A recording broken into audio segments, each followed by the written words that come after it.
Thousands of people in Yemen have lined the capital streets in protest against the Saudi-led blockade of their country.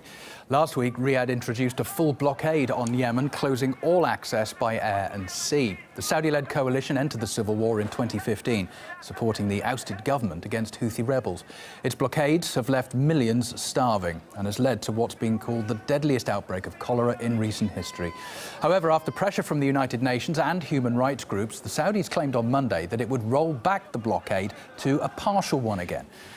However, Human Rights Watch says that claim is a form of cruel fiction, explaining that the ports that Riyadh will reopen aren't enough to provide essential supplies of food and medicines.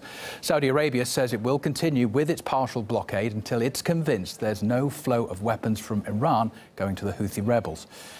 The civil war in Yemen is being seen in the Middle East as a proxy war between Saudi Arabia and Iran. Next, RT's Jacqueline Vuga looks at whether the current Cold War between the region's most powerful countries could lead to a full-scale conflict. The rivalry between Middle East powerhouses Saudi Arabia and Iran is nothing new, yet it's becoming ever more tense with fears growing of a full-blown war. A missile launched by Yemeni rebels directed at Riyadh earlier this month has already got the Saudis talking about direct aggression and war. The coalition's command considers this a blatant act of military aggression by the Iranian regime and could rise to be considered as an act of war against the Kingdom of Saudi Arabia. You know the might and position of the Islamic Republic. People more powerful than you have been unable to do anything against the Iranian people. You are not strong enough to do that. Wherever we look in the region, conflicts can often be boiled down to Saudi Arabia and Iran countering each other by proxy. The Saudi military campaign against the Houthi rebels in Yemen, backed by Iran. Saudi backing of Sunni rebel groups in Syria, while Iran supports the Assad government.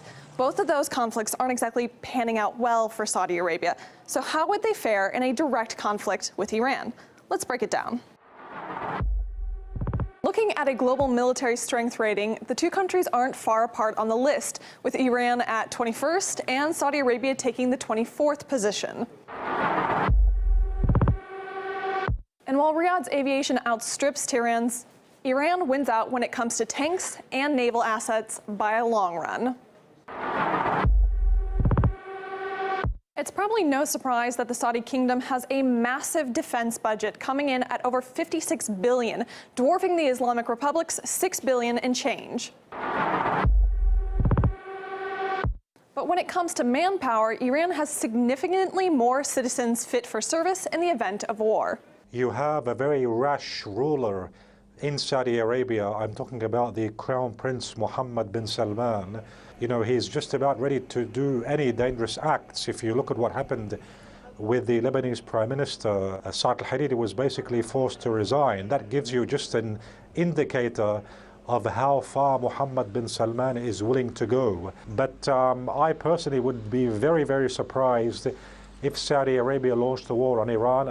I would completely rule out Iran launching a war on Saudi Arabia. If Saudi Arabia had guarantees or a chance of winning, I think it would go ahead with the war, but I think Saudi Arabia believes it doesn't have a chance of winning a war against Iran. The rhetoric might be at a boiling point at the moment, but there's still no sign either side is ready for open conflict.